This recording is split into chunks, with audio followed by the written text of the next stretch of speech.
नमस्कार, मैं हूं सौरभ त्रिपाठी। आप देख रहे हैं इंडिया न्यूज। उत्तर प्रदेश, उत्तराखंड, उत्तर प्रदेश में मानसून अब पूरी तरह से सक्रिय हो चुका है। यूपी के कुछ जिलों में बारिश हो रही है तो कुछ जिलों में गर्मी ने लोगों की मुश्किलें बढ़ा दी है। मानसून पश्चिम की ओर से शिफ्ट हो रहा है और जिसने आने वाले कुछ घंटों में बारिश हो सकती है। मौसम विभाग ने राज्य के कुछ हिस्सों में अगले 5 दिनों तक गरज चमक के साथ हल्की के से माध्यम से बारिश और आकाशीय बिजली का अलर्ट जारी किया है। यूपी में फिलहाल 2 दिन बारिश पूर्वांचल के बजाय पश्चिमी हिस्से में ज्यादा मेहरबान रही है। मौसम विभाग की माने तो अगले हफ्ते तक मानसून पूरी तरीके से सक्रिय हो जाएगा, जिसके बाद भारी बारिश के आसार बने रहेंगे। हालांकि 28 जून से एक बार फिर से मौसम बदल जाएगा और यूपी में 14 जिलों के लिए भारी बारिश का अलर्ट जारी रहेगा, और जिसमें सहारनपुर, बिजनौर, मुरादाबाद, रामपुर और उसके आसपास के इलाकों में भारी बारिश की संभावना है। साथ ही शामली, मुजफ्फरनगर, बागपत, मेरठ, अमरोहा, बरेली, पीलीभीत, झांसी, जालौन, ललितपुर और उसके आसपास के इलाकों में भी भारी बारिश हो सकती है। वहीं उत्तराखंड के कई नदियां उफान पर हैं तो कहीं पर लैंडस्लाइड की घटना हो रही है। मौसम विभाग के मुताबिक राजधानी देहरादून समेत कई जिलों में भारी बारिश की संभावना है। पहाड़ी इलाकों में बारिश के चलते परेशानी और बढ़ सकती है। लोगों से अलर्ट रहने के लिए कहा गया है। पर्यटक को ज्यादा सचेत रहने के निर्देश दिए गए हैं। आज की खास पेशकश में आपको दिखाएंगे शहर शहर मौसम का क्या हाल है।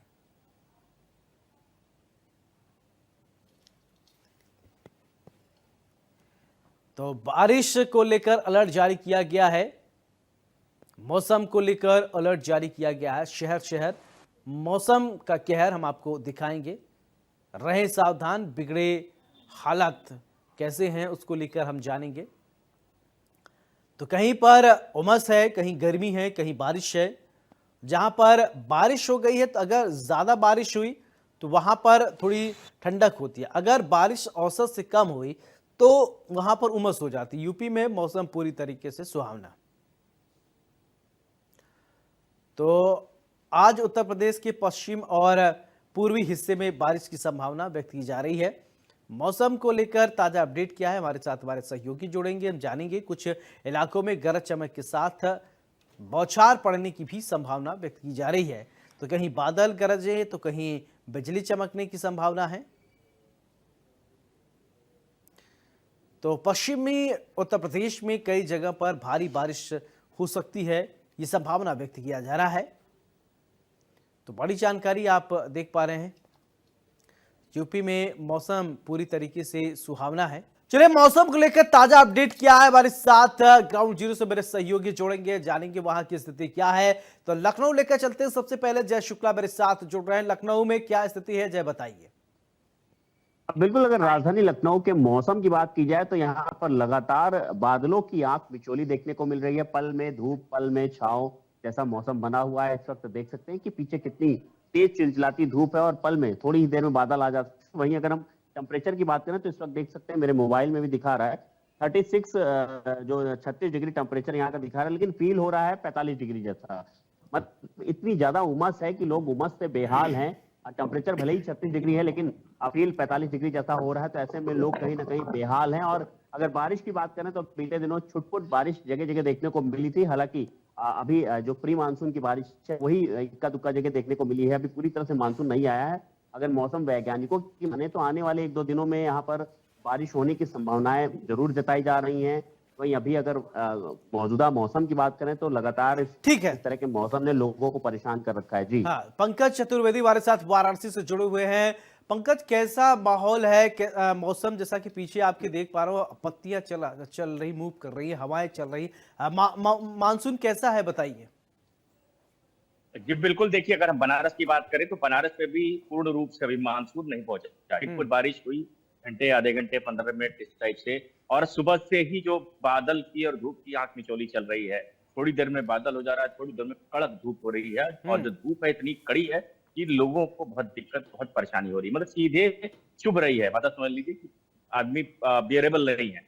और अभी बादल भी आ रहा है साथ साथ में। और निश्चित तौर पे जो आप पीछे देख रहे होंगे कि तमाम जो पेड़ पौधे लगे हैं वो हिल रहे हैं, क्योंकि हवाएं भी चल रही हैं।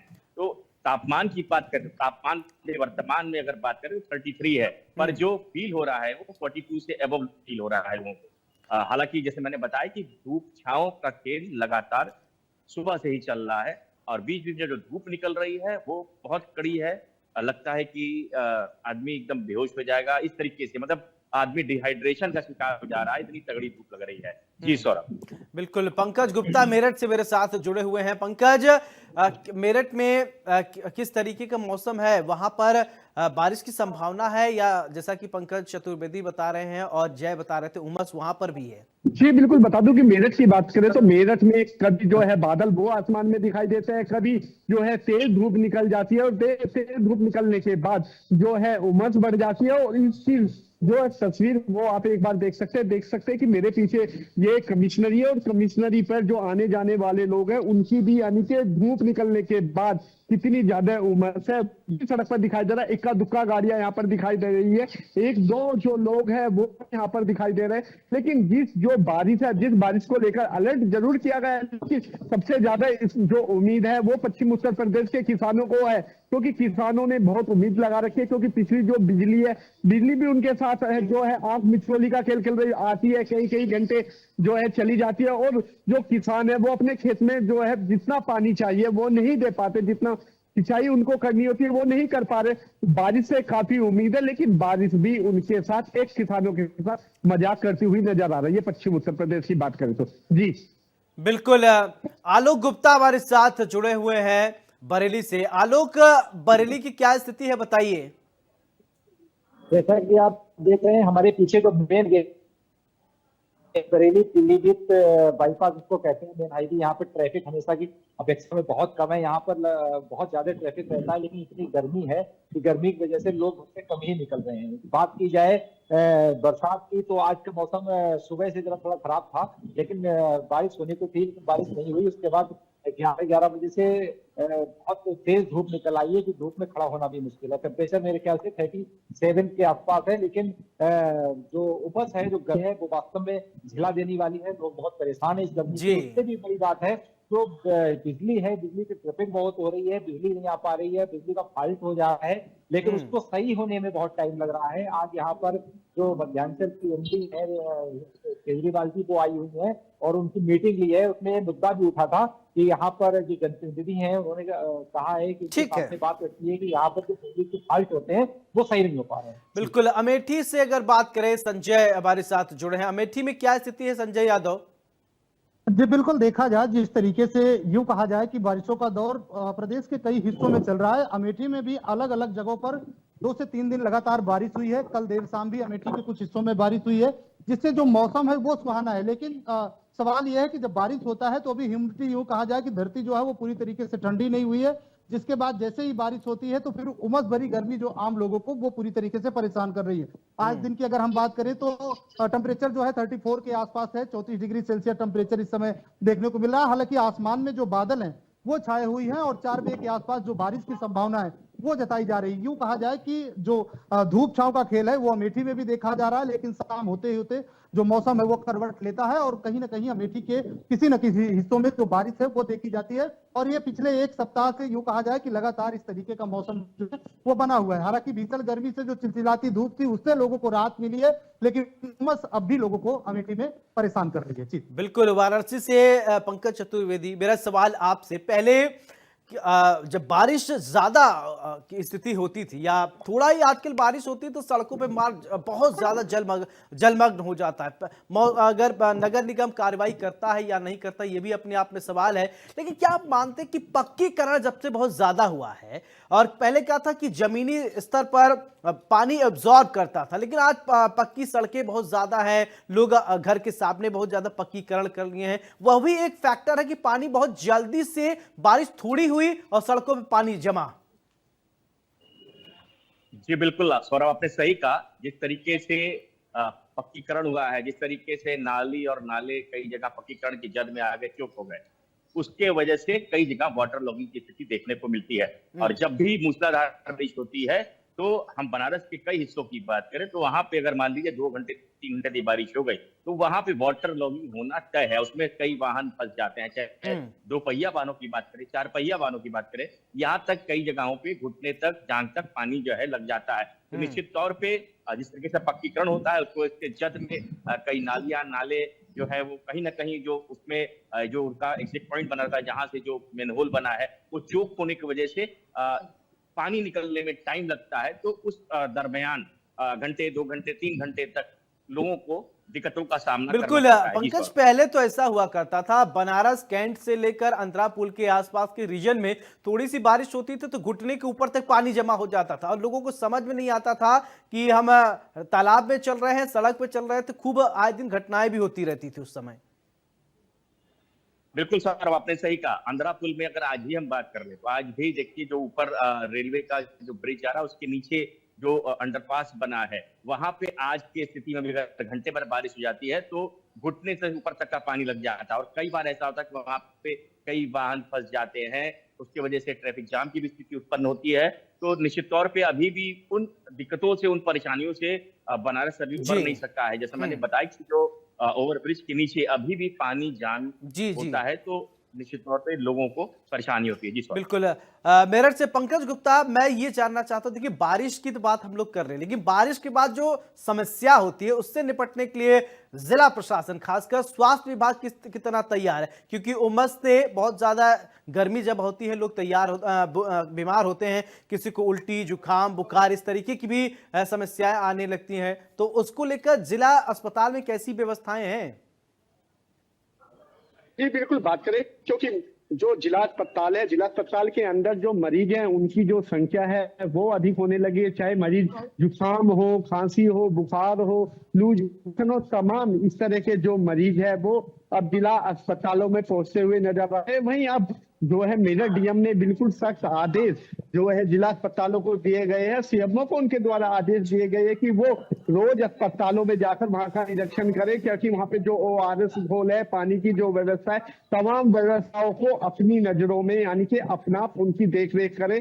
यहाँ तो तमाम जो मेरठ के डीएम है उन्होंने CSC, PSC को भी लेकर वो लगातार दूसरे तीसरे दिन जो देहात की रूलिंग की बात करें तो उन पर भी जाकर खुद वो निरीक्षण करते हैं। बात करें अब, क्योंकि आने वाला जो समय है 11 तारीख से 23 तारीख का जो कावड़ का समय है, क्योंकि कावड़ की तैयारियों को लेकर भी जो बात करें तो अस्पतालों में अलग से जो बेडों की व्यवस्था की गई है, क्योंकि गर्मी बढ़ने वाली है और इस ठीक है। गर्मी के बढ़ते हुए जो पेशेंट है उनकी भी जो संख्या ठीक है। वो बढ़ सकती है। जी जय शुक्ला, बारिश होने के बाद जगह जगह पर जल जमाव की स्थिति होती है और मच्छर जनित बहुत ज्यादा बीमारियां हो जाती हैं, फैलने लगती है। चाहे वो डेंगू हो, चाहे वो मलेरिया हो, मच्छर से जो भी बीमारियां फैलती हैं वो होती हैं। इसके बाद नगर निगम की तरफ से छिड़काव कराया जाता है। क्या ऐसा होता है कि नगर निगम भी आंख बंद करे बैठा हुआ है?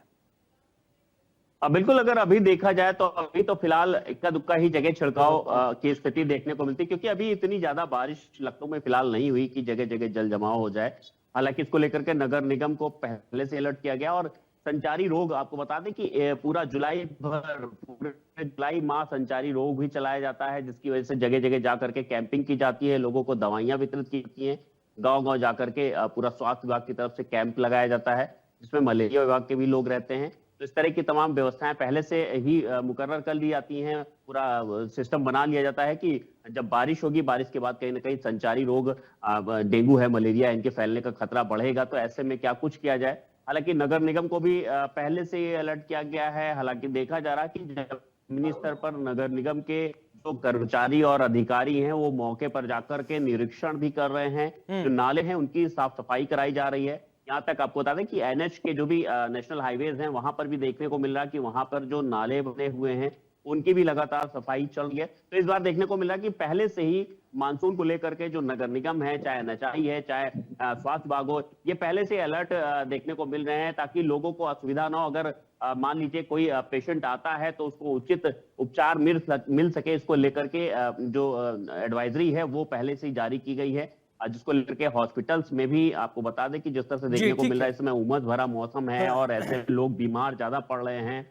हॉस्पिटल्स में जो OPD है, OPD की संख्या 2 3 गुनी हो गई है, मतलब मरीजों की संख्या बहुत ज्यादा हो गई है। तो ऐसे में पर्याप्त दवाइयों को भी लेकर के निर्देश दिए गए हैं कि सभी को पर्याप्त दवाइयां मिले, ORS मिले और पर्याप्त मात्रा में उपचार मिले। इसको लेकर के भी लगातार जो व्यवस्थाएं हैं वो सुनिश्चित करने के लिए निर्देश दिया गया है। जी चलिए संजय यादव, अगर बात किया जाए कि ग्रामीण क्षेत्रों की, खासकर ग्रामीण क्षेत्रों में जहां पर रोडें सही नहीं है, सड़कें नहीं सही हैं, क्या उसको मरम्मत कराने का भी काम किया जा रहा है? क्योंकि बारिश में स्थिति बहुत ज्यादा खराब हो जाती है, कहीं कहीं पगडंडी बनी होती है या फिर कच्ची रोड भी कहीं कहीं देखने को मिलती है। अमूमन अब कम है, लेकिन जहां भी है उससे पहले चक्रोट जिसको बोलते हैं, इन चीजों को सही करने की काम शुरू कर दिया जाता था। ऐसा है कि अभी नहीं ठीक सब वैसे चल रहा है? तो बिल्कुल देखा जाए और अब ग्रामीण इलाकों में ज्यादातर सड़कें खराब तब हुई जब जल जीवन मिशन के तहत खुदाई के लिए काम किया गया।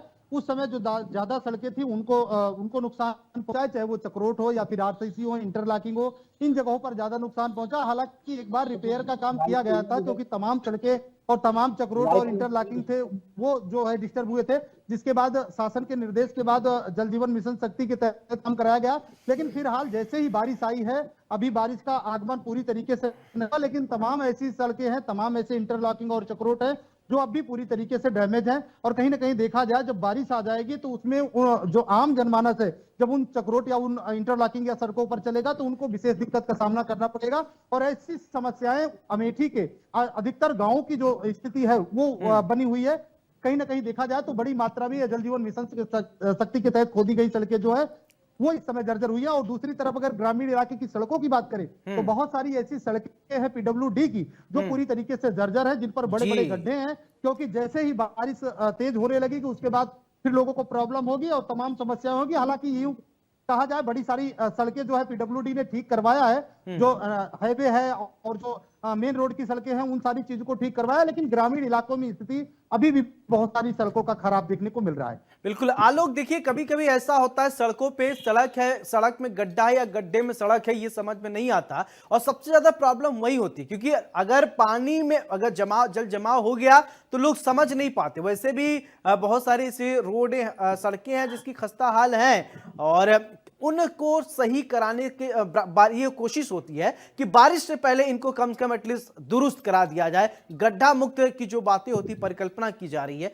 लग रहा है कि बरेली में ऐसा है।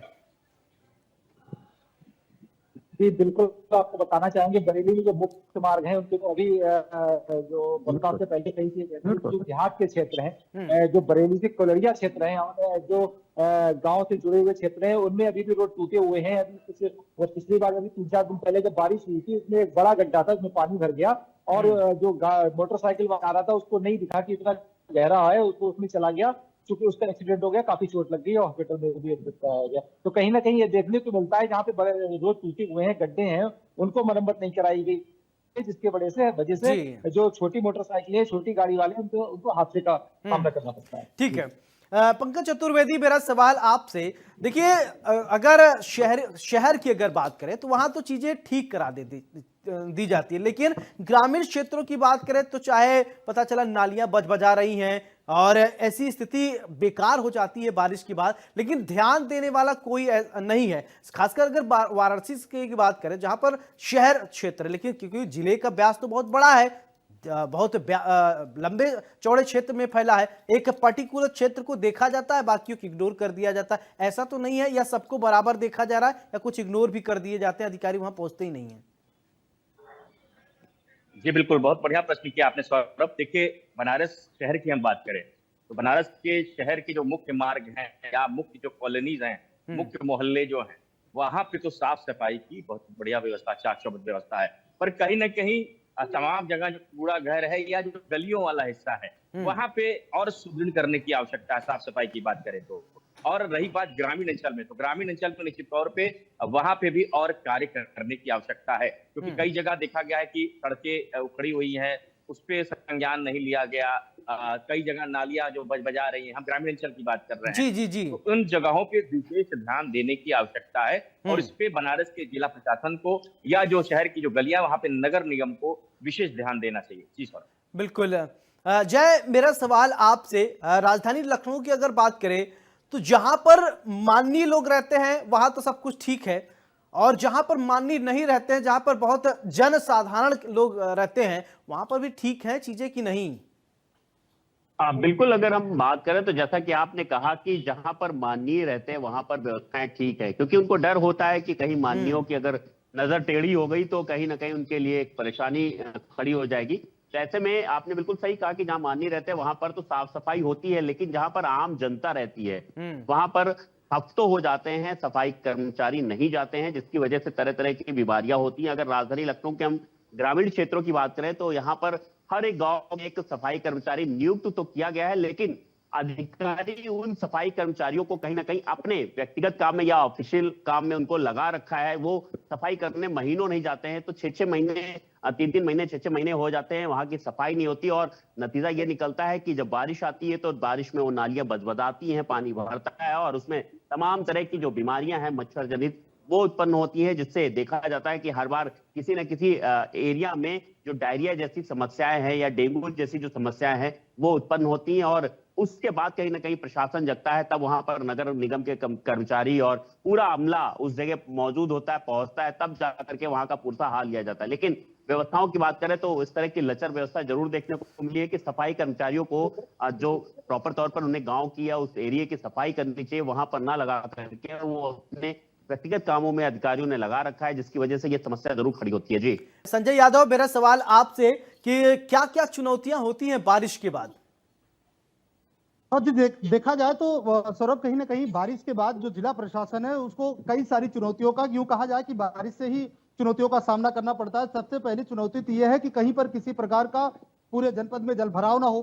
दूसरी तरफ यह है कि अगर जलभराव होगा तो तमाम जो बीमारियां हैं वो जन्म लेती हैं, जिसकी वजह से आम जनमानस को दिक्कत उठाना पड़ता है। और ऐसे में देखा जाए तो तमाम तरीके से जो स्वास्थ्य विभाग है, जो जिला प्रशासन है, वो पहले से तमाम जो छिड़काव है वो करवाने की जिम्मेदारी होती है। और जो तमाम जो सड़कें हैं उनको ठीक करवाने की जिम्मेदारी होती है, क्योंकि जैसा कि अभी आप कह रहे थे कि जो बड़ी सारी सड़कें ऐसी है, ये नहीं पता चलता गड्ढे में सड़क है या सड़क में गड्ढा है। तो यूं कहा जाए कि तमाम चुनौतियों का सामना जो जिला प्रशासन है उसको करना पड़ता है, किसी को कोई प्रॉब्लम ना हो, दिक्कत ना हो। और साथ ही साथ जो तमाम आपदीय विभाग है उनमें जो आईएमडी ने जो अलर्ट जारी किया है कि वज्रपात और आकाशीय बिजली जैसी समस्याएं हैं, जिसको राहत पहुंचाने के लिए प्रशासन में बड़ी चुनौती होती है। तो ऐसी कई बहुत बहुत शुक्रिया आप सभी का हमारे साथ जुड़ने के लिए, ग्राउंड जीरो से जानकारी दर्शकों तक पहुंचाने के लिए। तो आपने बताया कि बारिश के बाद कहीं राहत कहीं आफत, किस तरीके से ग्राउंड जीरो से हमारे सहयोगी ने आप तक जानकारी पहुंचाई। इस बुलेटिन में मेरे साथ फिलहाल इतना ही। नमस्कार।